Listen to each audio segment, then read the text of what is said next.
Heaven Official's Blessing. Chapter 170. Audio source: WuShoWorldAudiobook.com. Resentful female ghost. Flames of jealousy burn the affection.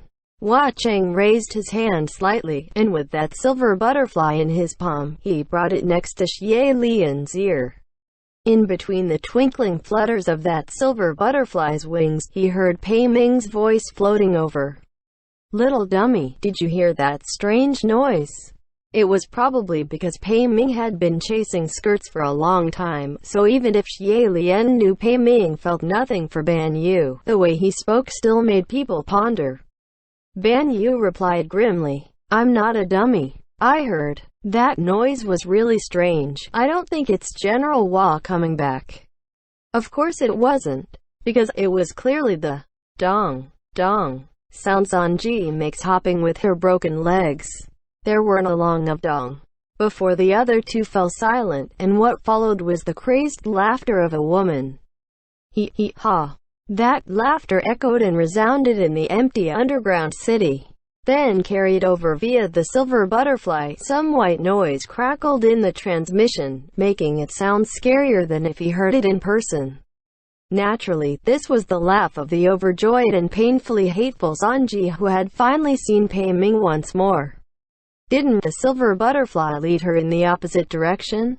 Xie Lian asked. Hua Cheng replied, "She's smarter than expected." Turns out, Zanji had been chasing after that deathly spirit butterfly like mad, curiously fast, and ran all the way to the end of the main street in no time, but there was no one there.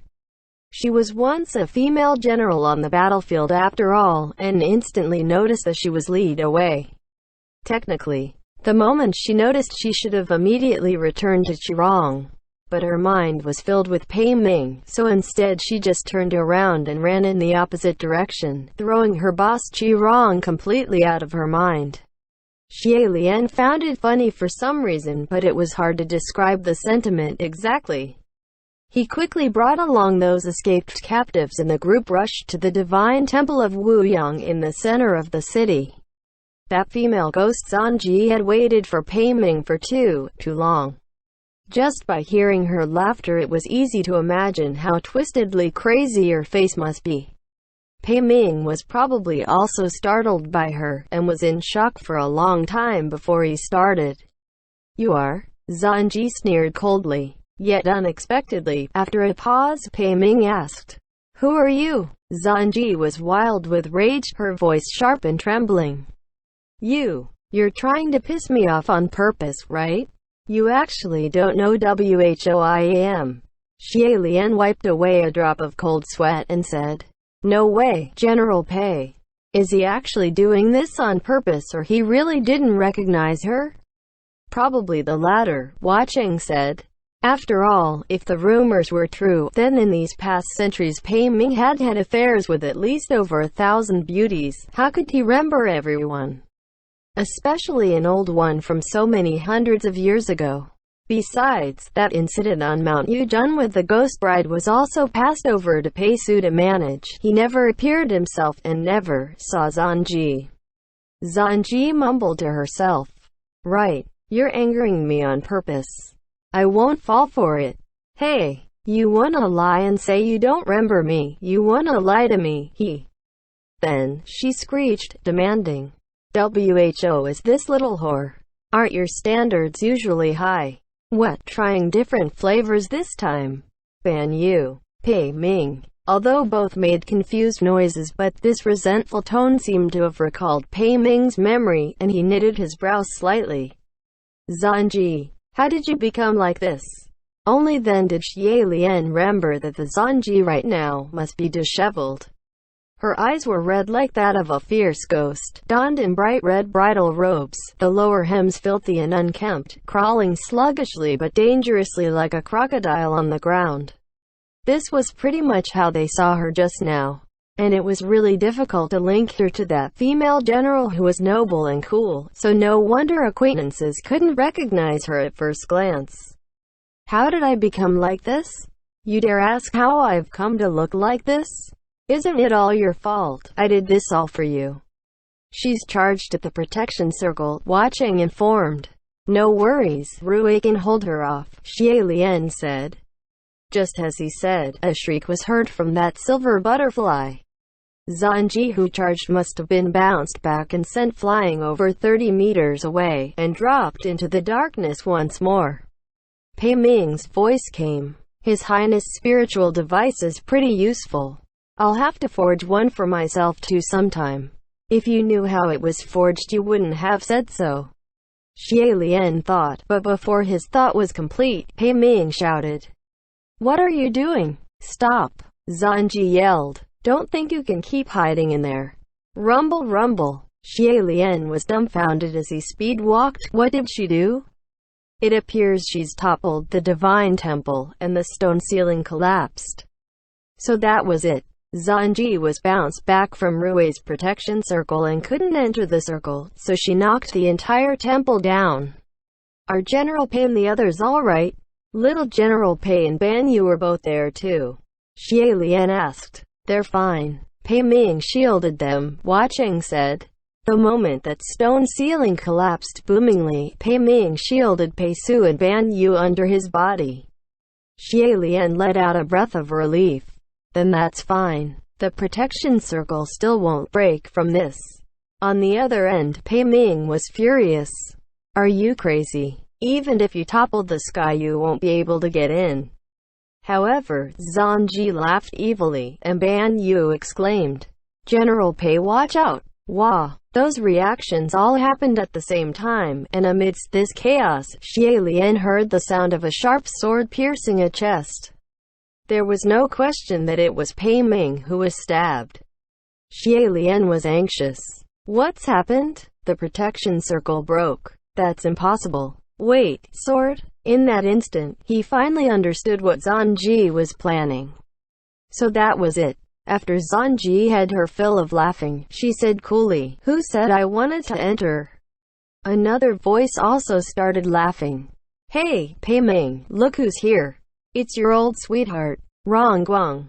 Zanji toppling the divine temple wasn't her throwing a crazy fit from rage, and it wasn't because she wanted to enter the protection circle. Her goal was to crush those two demon sealing clay pots Ban Yu placed in the circle, release the demons inside, and have them attack from the inside. After Rongguang escaped the pot, he quickly turned into the form of a sword and stabbed Pei Ming. Pei Ming seemed to be trying to pull him out, but Rongguang was doggedly unyielding, that sword piercing throughout his body. You wish. Time to die. Pei Ming gritted his teeth. Is the other pot okay? To be attacked on both sides. If Kamo was added to the mix, then it'd be game over. Ban Yu answered. Yes. Kamo is still sealed. The situation was growing dire, and Xie Lian was starting to get anxious. Just as he was about to quicken his pace, however, Watching suddenly stopped in his step. Xie Lian was startled and looked back. San Lang. On the back of Watching's hand rested another deathly spirit butterfly, seemingly to be whispering something to him. After he finished listening to its report, he looked up and smiled. Gurgur, no need to panic. Looks like it'll be fine even if we don't rush over. On the other end, with Rongguang pierced through Pei Ming's chest, Zanji was like a red gecko and gripped his boots before climbing up his leg.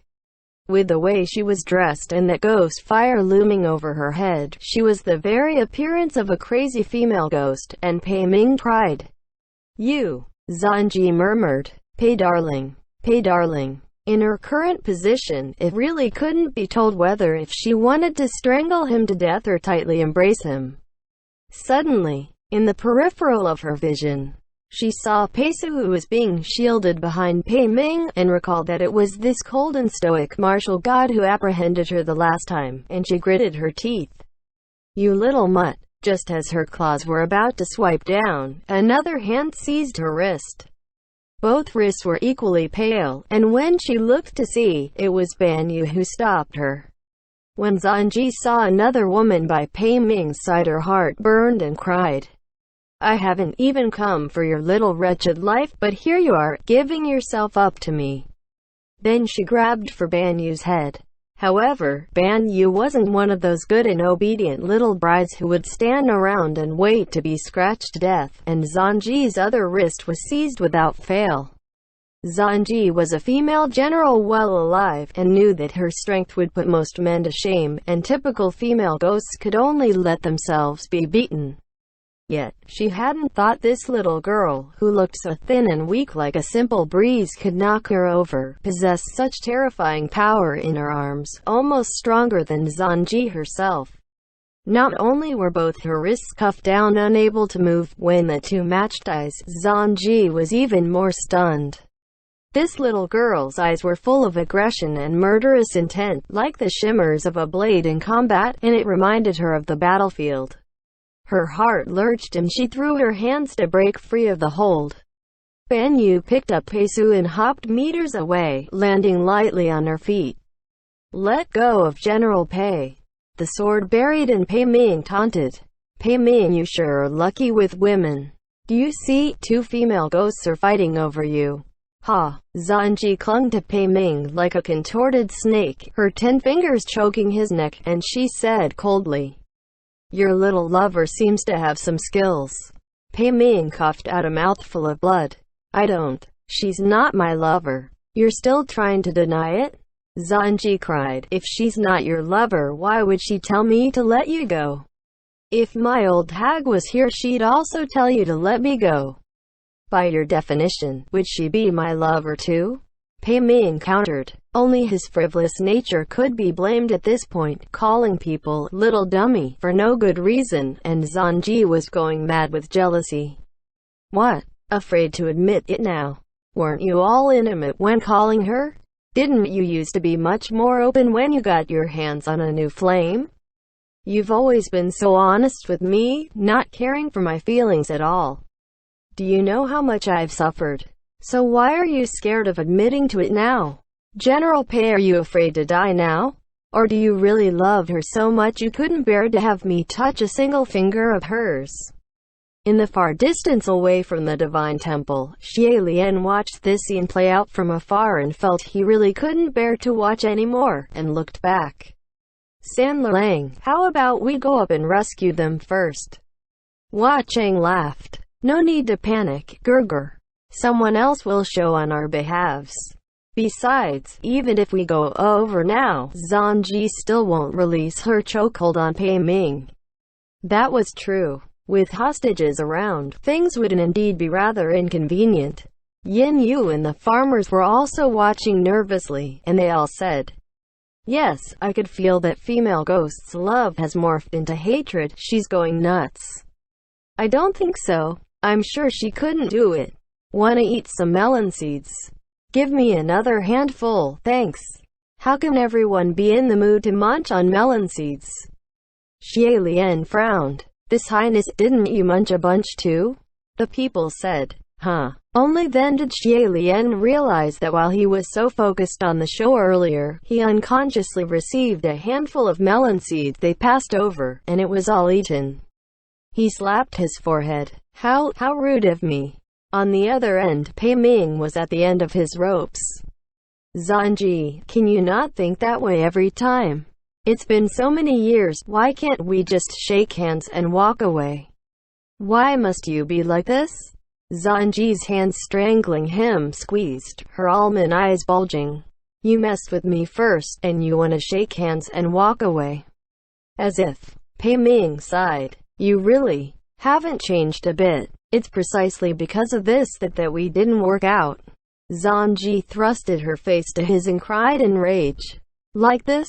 Like what? Am I not beautiful enough? Because I refused to give you Yushi's battle plans and army secrets? You refused them yourself. You said you didn't like that I was strong, so I was willing to abandon even my legs. Do I not love you enough? WHO can love you more than me. But you won't look my way, not even once in these past hundreds of years. When have you ever come to see me?"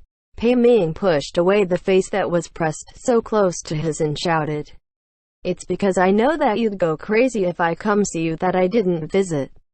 Zanji grabbed hold of the Mingguang sword in his chest and stabbed it in a few more inches, then pulled it out. Pei Ming puked another few large mouthfuls of blood. Zanji yelled, "Say it! In the name of your heavenly official status, swear that from now on there's only me.